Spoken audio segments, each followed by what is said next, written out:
Greetings, fellow visitors. This is Upgrade Terminal, a Star of Providence fancast. I'm Malachi. And I'm Nick. Welcome back to the facility.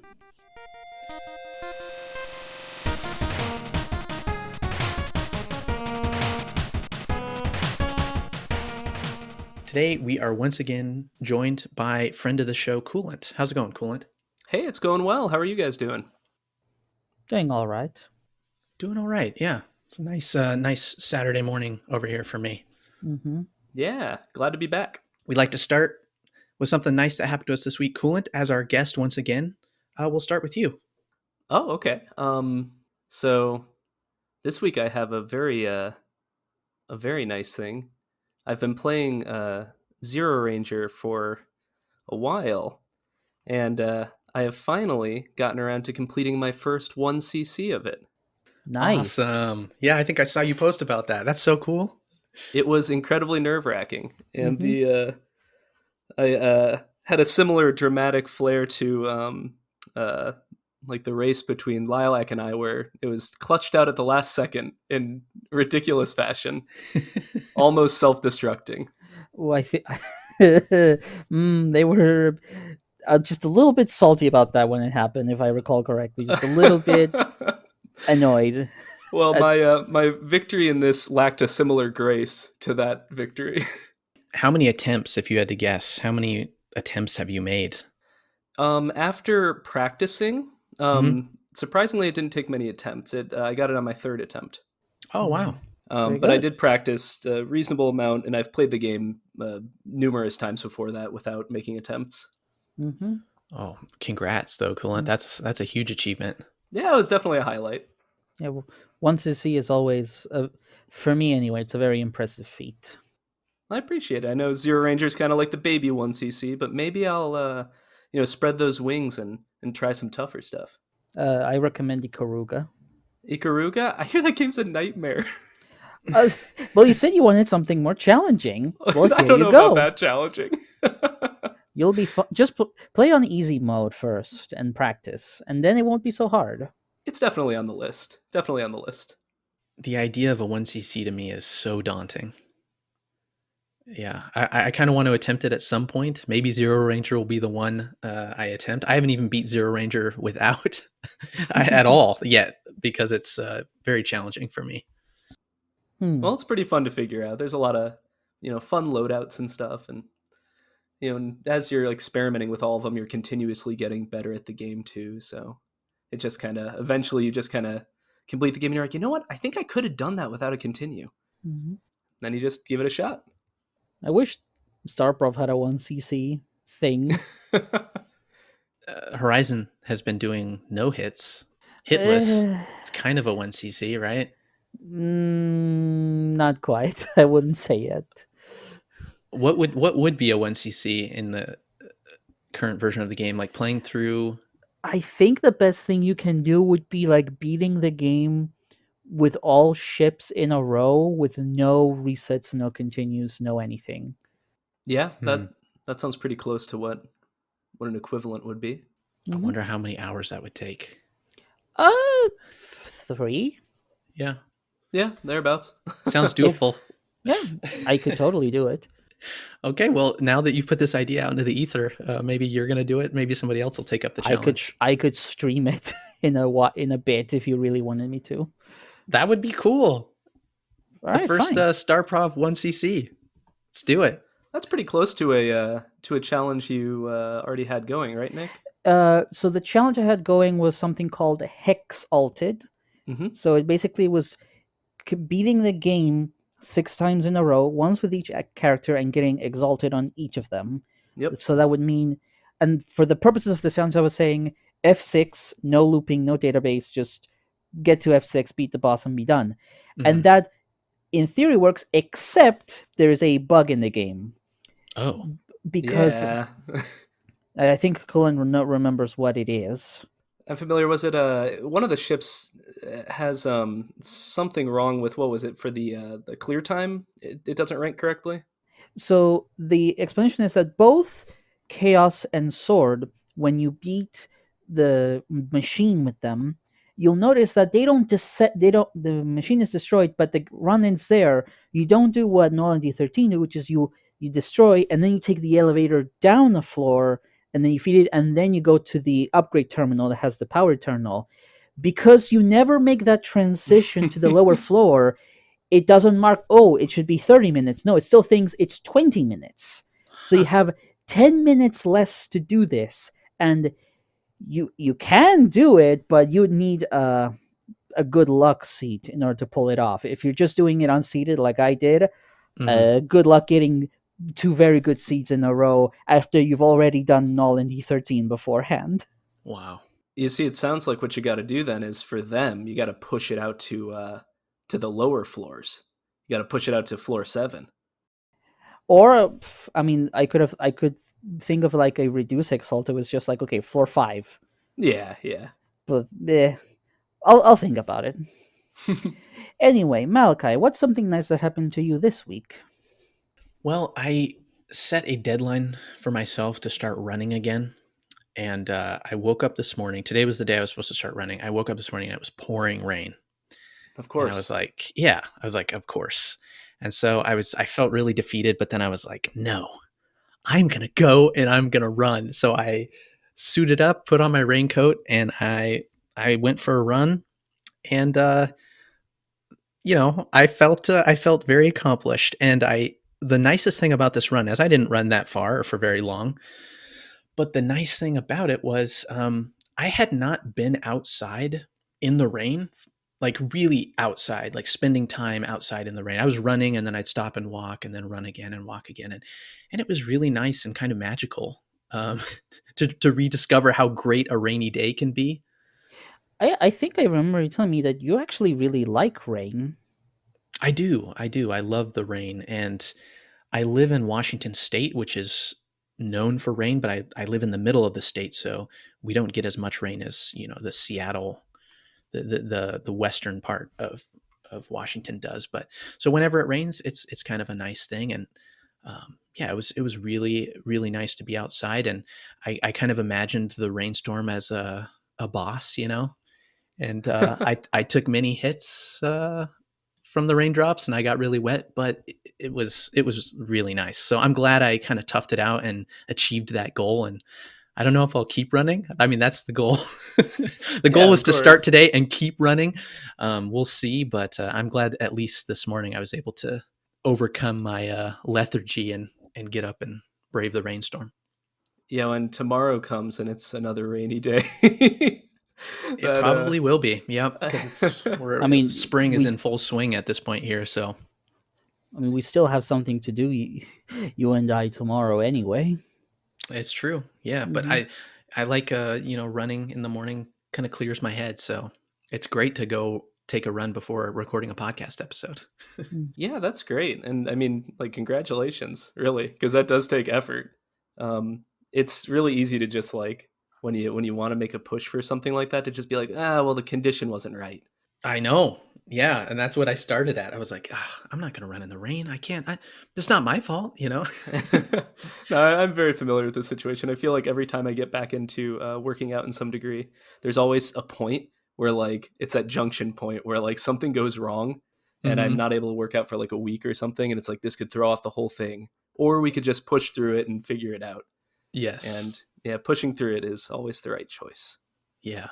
Well done. Well, I would encourage everybody next time it's raining, take an umbrella and go out for a walk. I don't think you'll regret it.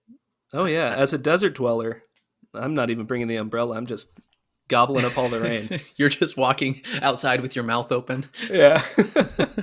There's a drought. I need as much water as I can get. Nick, what about you? What's something nice that's happened to you this week?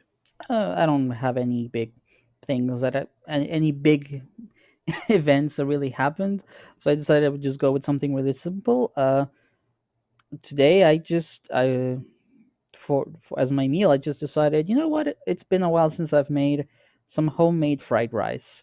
Why don't I just make that today? So made the rice, I made some scrambled eggs, cut up some onions, some green onion, took out some of the frozen peas and corn and boiled that, got out the soy sauce. It was really nice and lovely. I do really enjoy cooking and eating as well. And it was, it's all too easy for me to just be like, just like I have some sausages, I can just put that and get it over with. But I'm like, no, I'd like to actually cook and make something tasty and more fulfilling and more satisfying. It's more satisfying when the meal is something that you really assembled yourself, and it's like I can't just get this from the supermarket. This is something that I have to make myself, and it's a good habit to get into.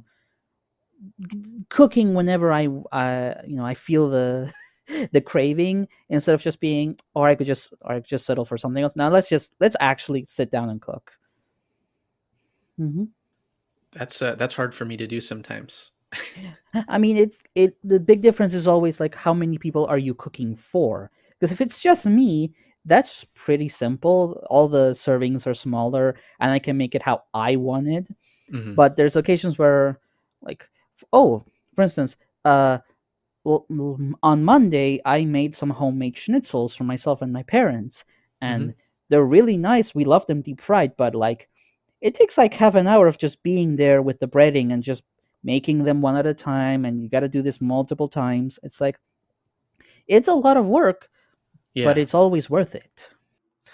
Yeah, it's really nice to have a day when you just have a plan in mind. You're like, you know what? I haven't made this in a while. I am going to make this thing that I love so much. Mm-hmm. And you go out, you get your ingredients, or even better, you have them at home. And yeah, Mm-hmm. you're just able to assemble a nice, cozy meal, and it really is very fulfilling.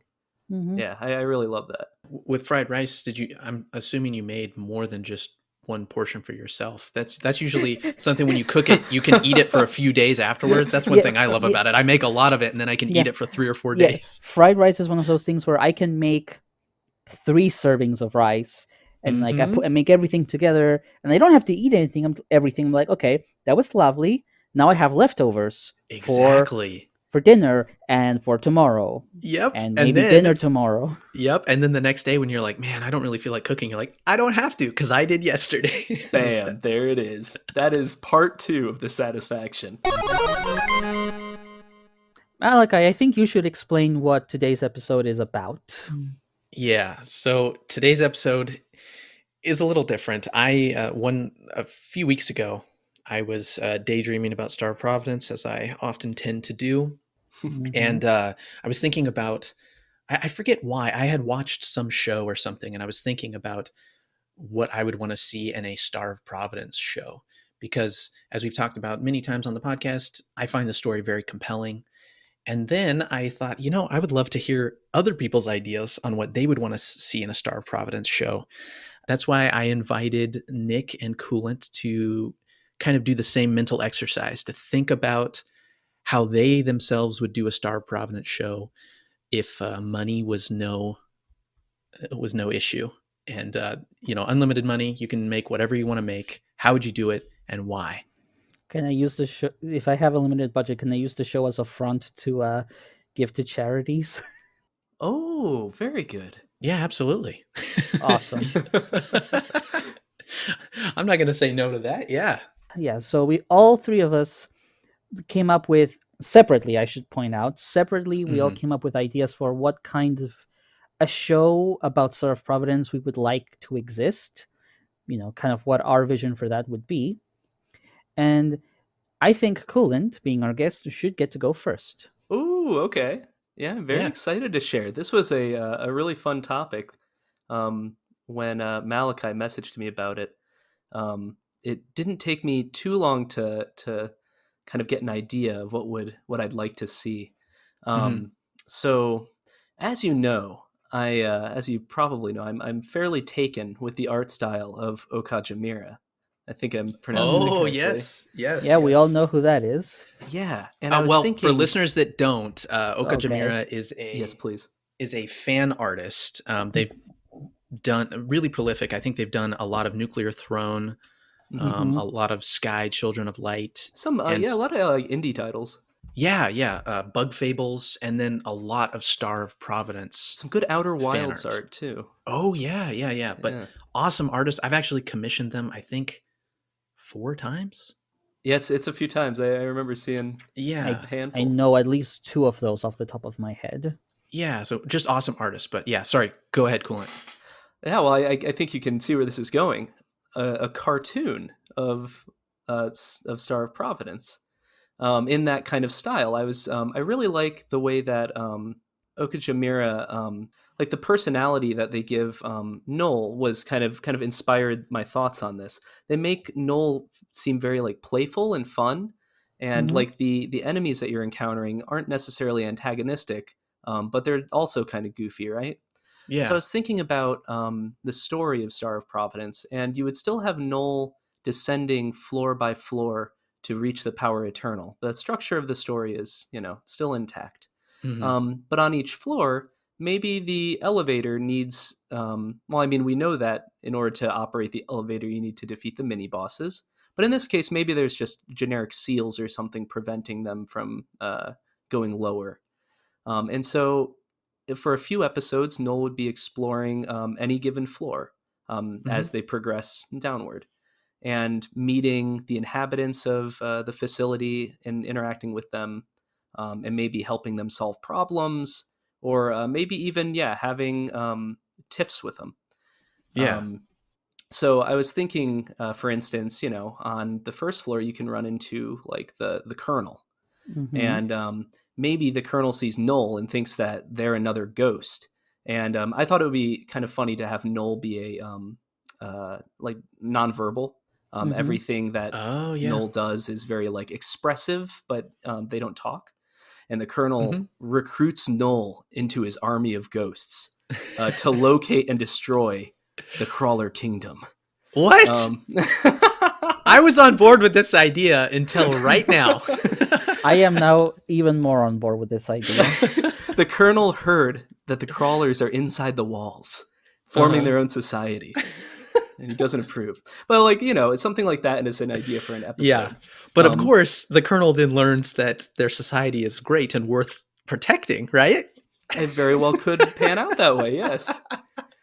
So you have Noel running into people and creatures that we're familiar with, but maybe they don't necessarily battle, but they have something going on. Nice. So what you're saying is something that's a little bit more lighthearted and has less conflict than the game itself. Then. Yeah, I think so. I think similar to how the game draws an inspiration from Kirby and having Mhm. kind of like cutesy imagery in tandem with darker imagery Mhm. to provide that contrast, it would be similar in that way. I think it would tonally be a little bit lighter, but Mhm. still kind of maintain that. Um, for instance, I Hmm. was thinking of how interesting it would be to have an episode where Noel somehow falls into the temple. He finds Mhm. the the Handheld the handheld device. Hmm. and gets sucked into it on accident.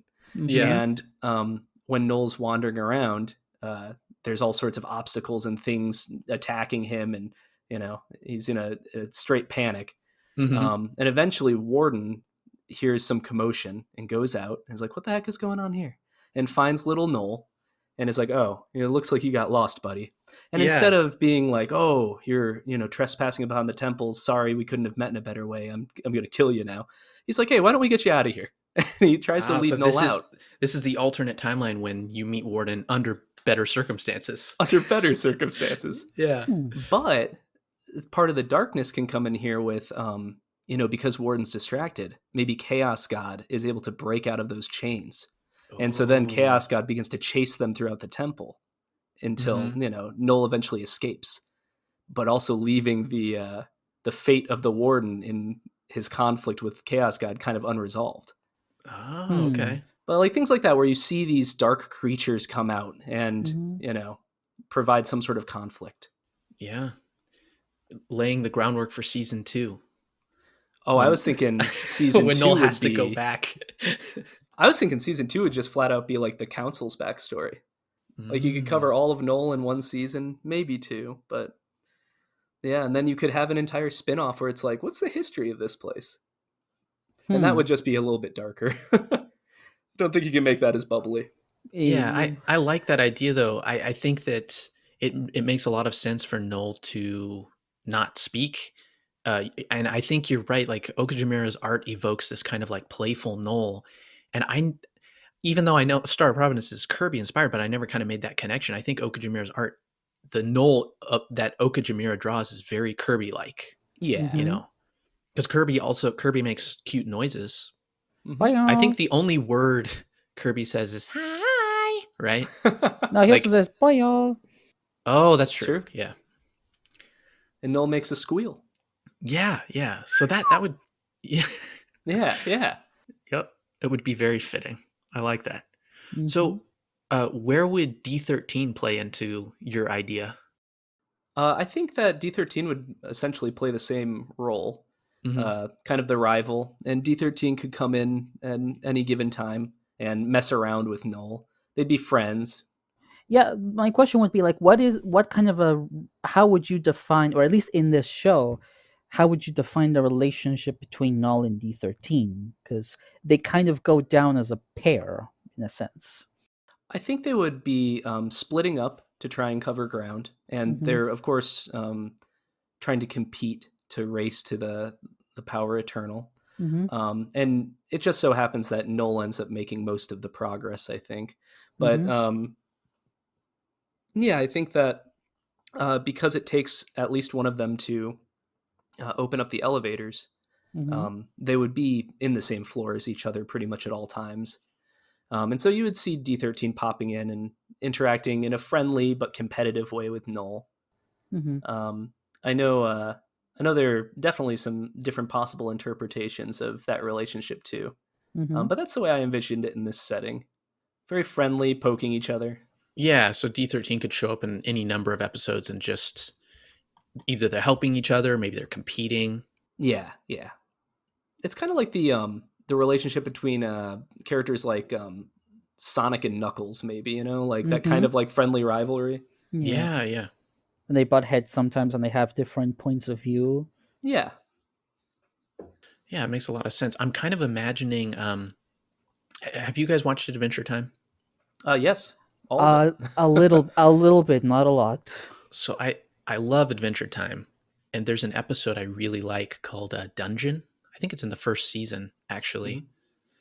And it's them just progressing through the dungeon, and how do we get through this room? How do we fight this enemy? I think they do make peace with some enemies. Coolant, correct me if I'm wrong. Like they don't end up fighting everybody. I think you're right. I think that some of the enemies comically end up being like really chill. Yeah. So that I'm kind of imagining that kind of vibe. Like I think that'd be really enjoyable seeing Null like make their way through rooms and solving them. Maybe creatures they thought were their enemy, they end up finding some common ground. Yeah, I do feel like there's a reasonable amount of content that's already present in the game that can lend to episode ideas. Like look at Blast Core in the Ribbon. Yeah. You can have Blast Cores lost in the facility, looking for their ribbon, and Null wanders around trying to help them. Do you think like Fighting Bloke, a special offer, and Renegade would also be episodes of their own that would have to fit at some point in the season? Yeah, I think so. I think you would keep the stuff with the seals intact, and I think stuff with Clinus would have to be in there as well. Like I think it would be interesting to have every episode open with like Clinus giving Null some tips. Ooh. And then the tips might relate to the content of the episode. Something cute like that. Yeah. And then closing, the credits are like, Null having coffee at the counter with Clinus, something like that. Yeah. You could also do like at the end of the episode before the credits, like a who's that Pokemon style, like who's that facility dweller? And you just see the outline and it's Clinus like teaching you about the different denizens of the facility. That's Clinus seen from above. Oh yeah, I think we talked about doing that once during Monorail at the time, now Sprint, like having a fun like who's that enemy kind of. We did discuss having something like trivia questions in between races as kind of a way to keep the audience entertained. We never developed that idea. Detained? No, to entertain. To entertain. Oh, okay. I thought you said detained. Now. You must solve my riddles 3. After they walk in, Malachi, silently lock the door. I mean, what better audience than a captive one? Yeah, Coolant, now's a good time to tell you, you can't leave the podcast. I have been detained.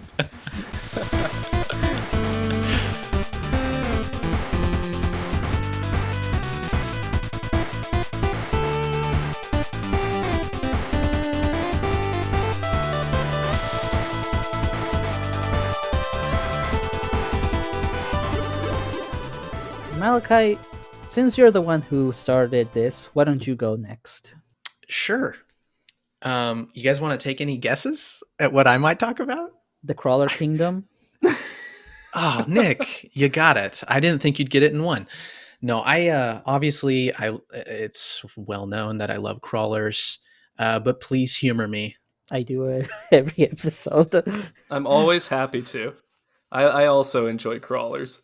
Well, I actually I don't talk about it all the time. I make a point to not constantly talk about it. So, but I do think about it a lot, and I have a very extensive headcanon relating to crawlers in general and the Crawler Kingdom. So, my plot synopsis, though, of basically what I would want is it's going to be about a crawler that was born / created deep within the facility in the Crawler Kingdom. I don't know what their name would be, but I was thinking last night, like, what I can't just call them the Crawler, but so I'll call them Dent. And most crawlers, like in my imagination, they are like, they're in the facility, but they got their own thing going on, and their lot in life basically is like ants. They're going around gathering scrap and taking it back to the Crawler Kingdom so they can continue to build more crawlers and kind of fortify their kingdom, right? That's very good. But Dent is kind of a little different from all the other guys. Think A Bug's Life, you know? Yeah. Dent's like curious. Flick. Yeah, exactly. Dent, yeah. Dent is kind of analogous to Flick, and really curious and wants to know what the surface is like, and also is not opposed to jumping off of walls and like crawling around on the floor, which is kind of a big no-no for crawlers. They consider like the walls, that's where they're supposed to be, right? And on the floor is dangerous. They're like koalas, like don't get on the forest floor, like stay on the trees. So one day on scrap gathering duty, the Dent encounters a seemingly friendly cat and leaves the wall to go talk with them. Of course, this is Kleinez, and Kleinez only further whets their appetite for exploration and adventure.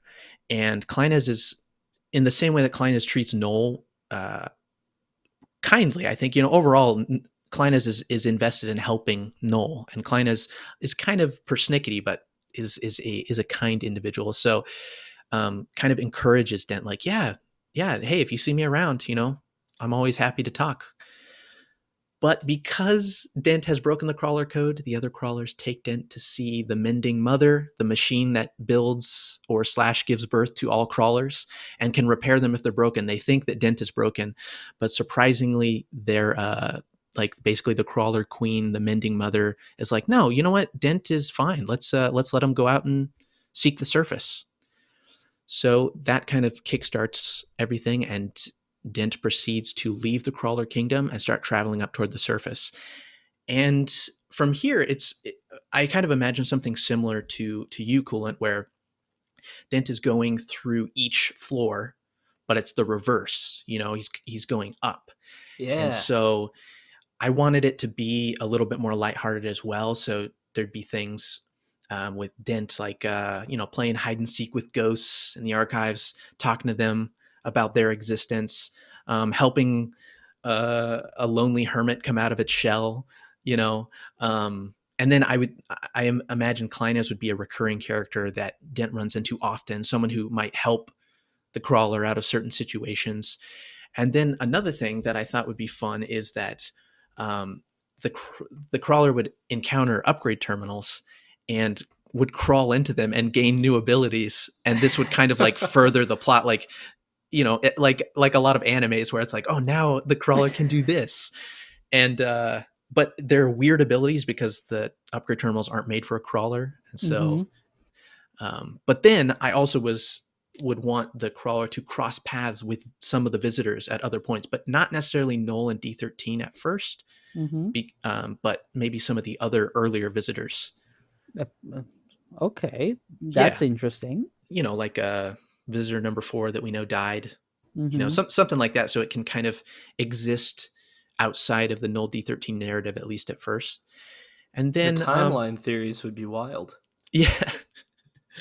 And then I would, I think they eventually reach the surface, discover the ruins of the old city and buildings covered in vines. But beneath all the vines, they discover heaps and heaps of scrap, and they're like, "Man, I got to go back and tell the rest of the crawlers that the surface is actually a pretty good place to be because it's safer than the facility." That's very good. That's a good journey. The style I've imagined is have you guys seen Pokemon Concierge? I've seen some footage and screenshots. Yeah, so very very adorable show. I highly recommend checking it out. There's only 4 episodes. But stop motion animation has such a unique feel. I've always loved it since I was a kid. Like Leica Studios, very very cool. Kubo and the 2 Strings. You guys ever seen that? Oh yeah. I've mostly seen a lot of stuff from Aardman.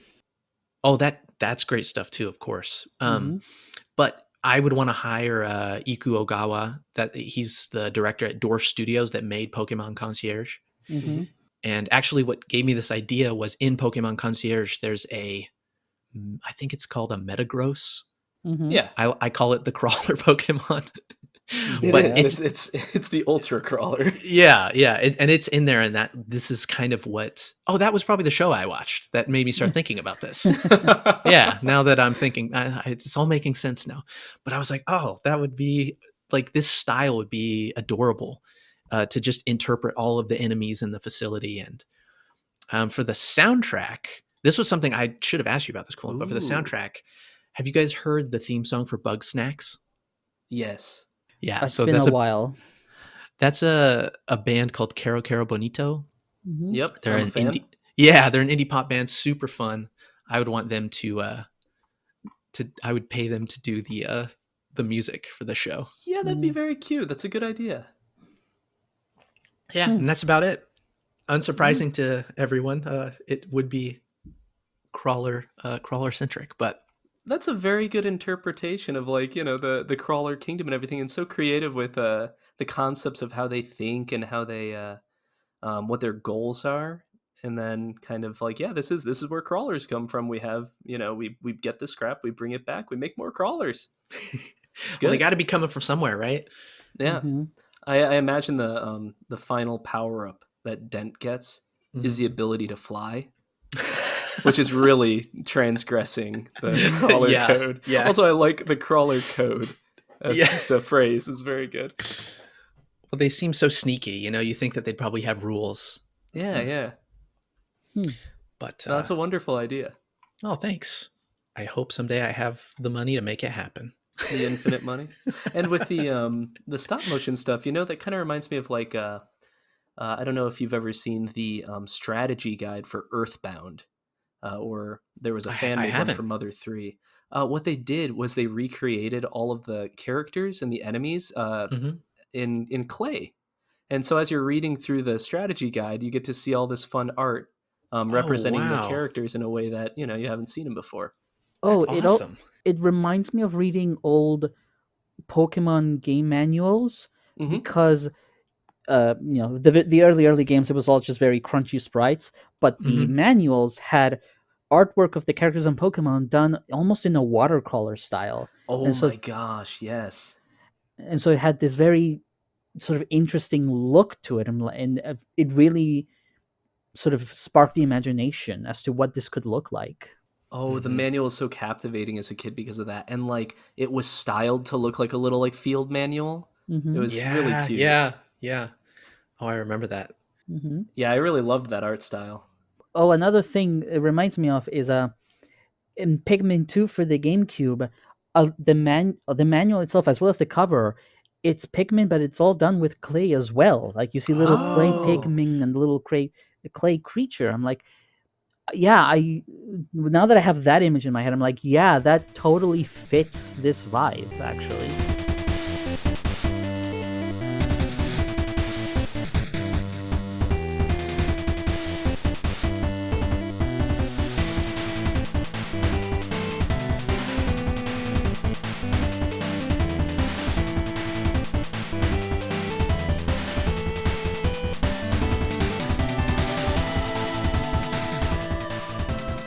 I'm interested in what Nick has to say. I'm imagining maybe a stage play.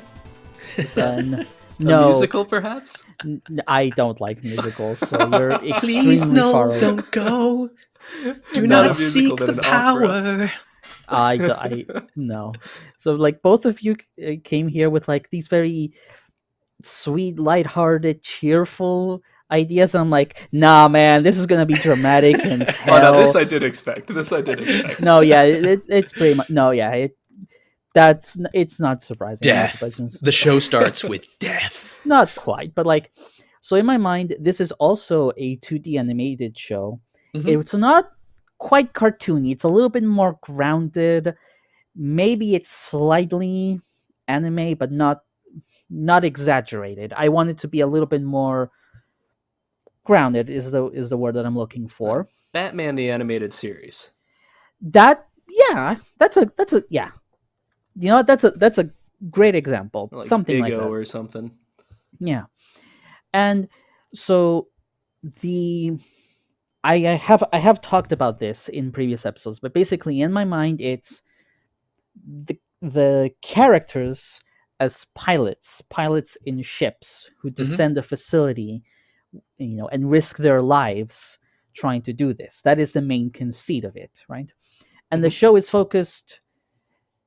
The way I envisioned it, the show is exactly one season, and it can be a lengthy season, but it is exactly one season. Because I wanted to have a very clear, definitive end. The story ends at this point, and that's the end of it. Because I prefer shows that have a complete arc and they close satisfyingly, and not ones that just say, "Oh, here's another season, and eventually the quality of the show suffers for it." I'm like, no, this will have a well-defined end, and so everything can be built knowing that this is where it finishes. Yeah, that used to be called a mini series, but I think now they're called limited run series. Is that right? I think that's right.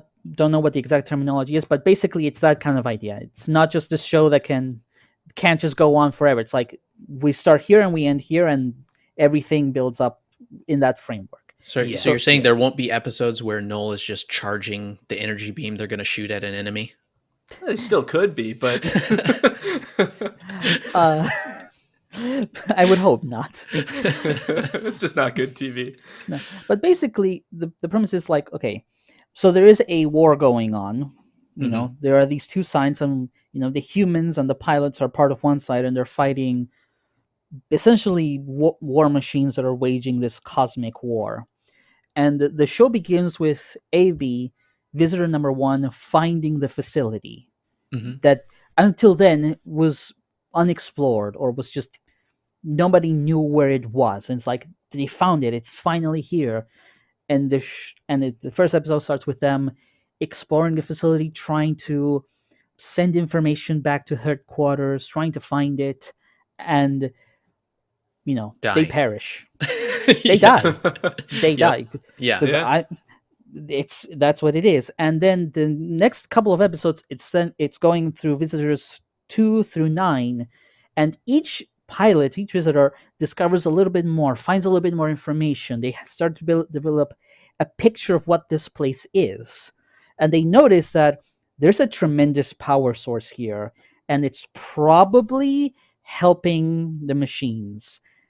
Right, it's a big incentive for them to continue exploring despite the casualties. Yeah, and basically it's framed as like the visitors that are showing are basically like they're elite pilots. They're the best of the best. They're the people that are the best equipped to go there, and still they're all dying. Yeah, and the show sort of shifts a bit when we reach visitors 10 and 11, which is the Overlord and the Anarchist. sort of sword and chaos. And so instead of us now just going through the missions, when we get to them, we see them being at headquarters with all the other humans and everyone else planning, and we do see Null and D13 also there. Now, all four of them are sort of they're the members of the elite pilots. They're the elite unit, as it were. And so we see them interacting in this. Yeah, we see them. Like the Anarchists and the Overlord are kind of rivals in the same way as you had your idea for Null and D13, Coolant, but they are rivals, and they don't necessarily always like each other, but they respect each other, and they want to push each other to do better. Can I tell you the first thing that pops into my mind? I love this idea. Mm-hmm. It reminds me of Top Gun Maverick because there's just like the elite pilots at a training facility of some sorts, like preparing for this impossible mission. Like, that would be awesome. Except in this mission, they all understand very clearly everyone else who has tried this has died. So, Yeah. Also, Tom Cruise is not playing Overlord.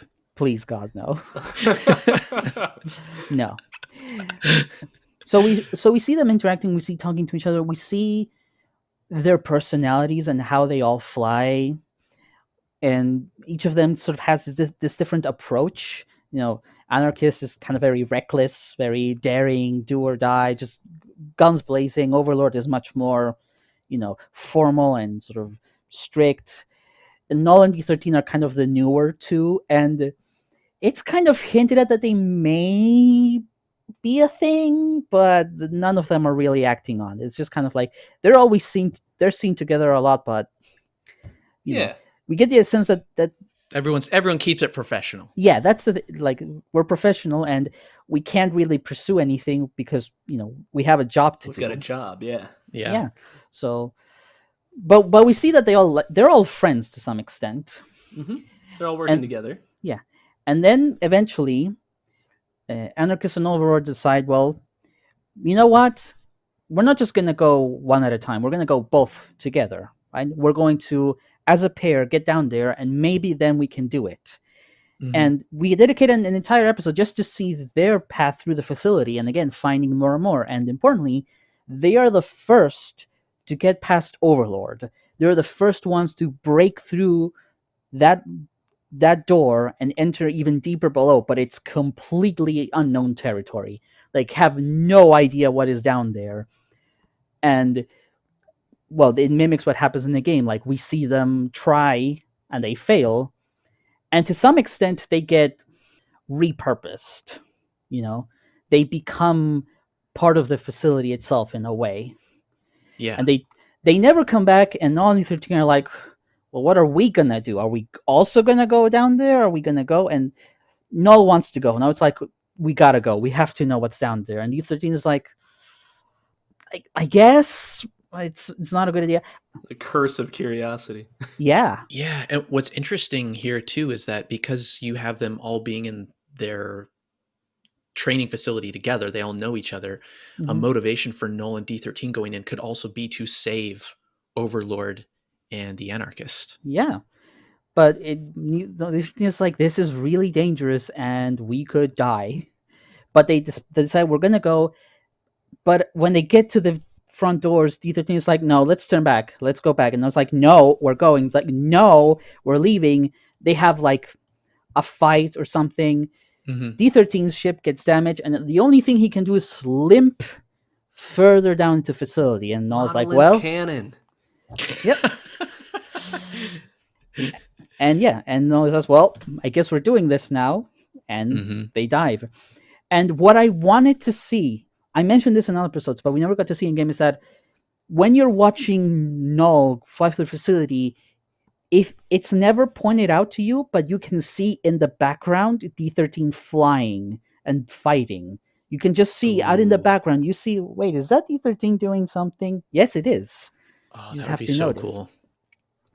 And another thing I wanted to do is that eventually they come across like things like the reliquary, and you have these uniques, and you have these blessings, and all of this stuff. And what I wanted to do was, like, whenever they see like little glimpses of the council and all of the things that happen in the rituals, you get a flashback, which is done in pixel art style, reminiscent of the game. So you get to see glimpses of the past, and the music would transition from would become actually chiptune. It would become even more like the game, saying this all happened. It's a flashback, and then you go back to the present, and it's not it's a flashback with a retro vibe too. Exactly, that's the whole point. Good. Yeah, and eventually, you go through, and then the story follows the same beats of the game. Null goes down there.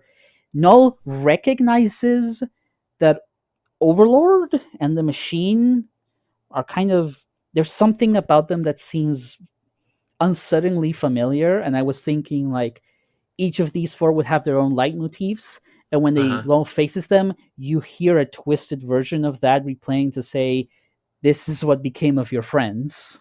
Yeah, wow. Yeah. That's a good idea. Yeah.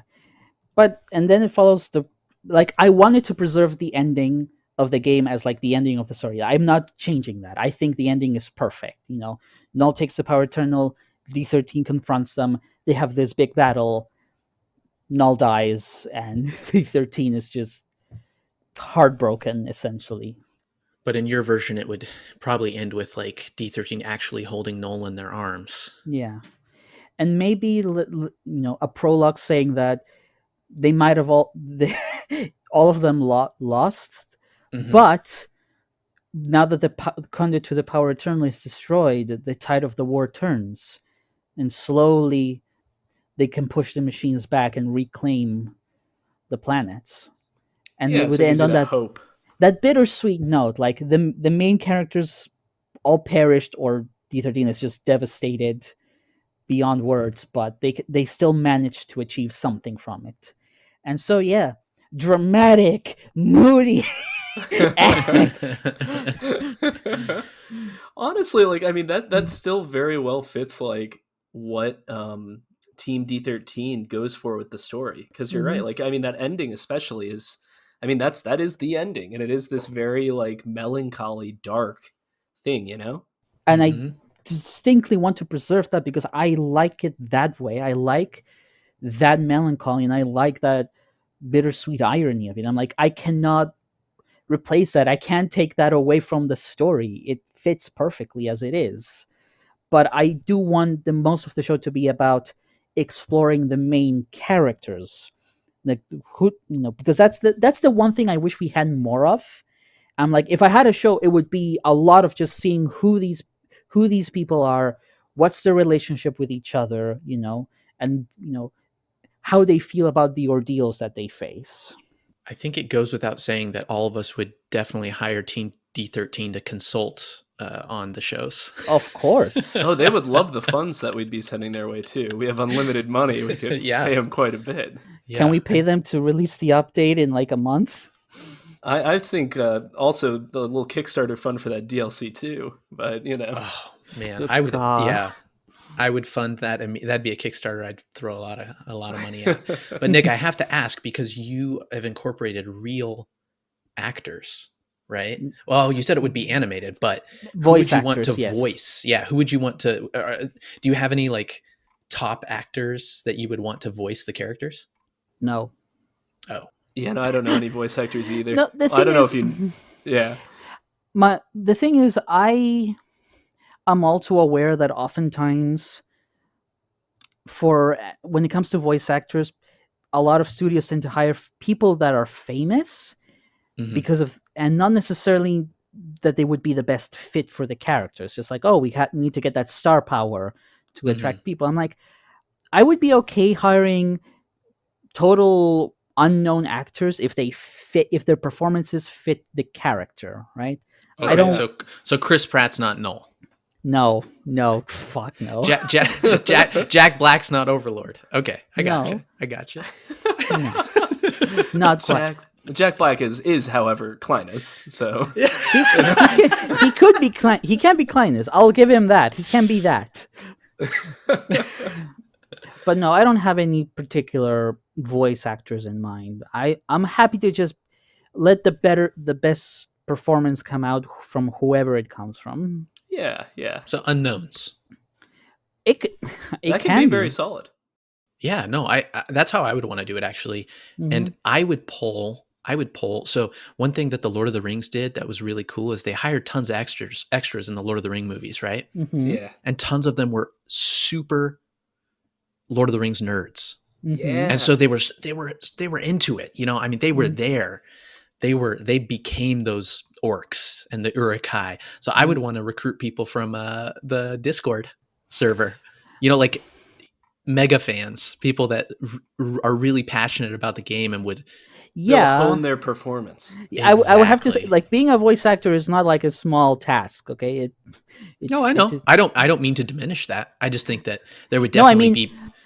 There's people who are fans but are not necessarily good voice actors. Oh, I'd still be picky. Don't get me wrong. I'm not, but I'm just saying that I think that there would be people that love the game that could that also have that talent, maybe. Exactly. Yeah, that could put a lot into those roles. Yeah. Well, could be. I think that sounds very nice, though, Nick.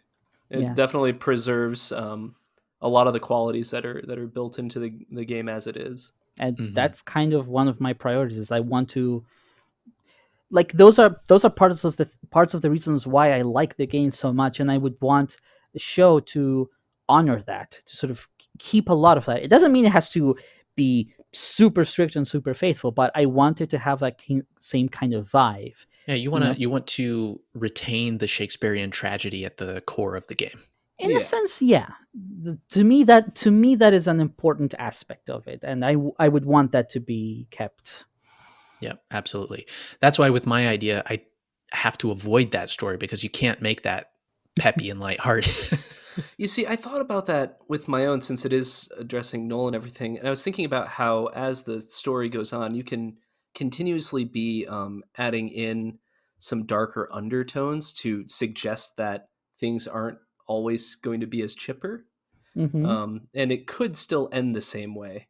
But I don't know if I would I don't know if I would want that to be styled in a very, very dark way, but it still meets the same end result, and there's the same melancholy with it. Yeah. But I think with Nick's approach, you don't have to like dodge any bullets with it. It's like, nope, this is what we've been doing from the start. Like we're throwing these directly into the fire. Yeah, exactly. Yeah, the drama's there to begin with, and it is there to stay.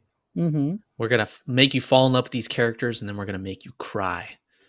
It's along with D13. It's a well-tested formula. It's true.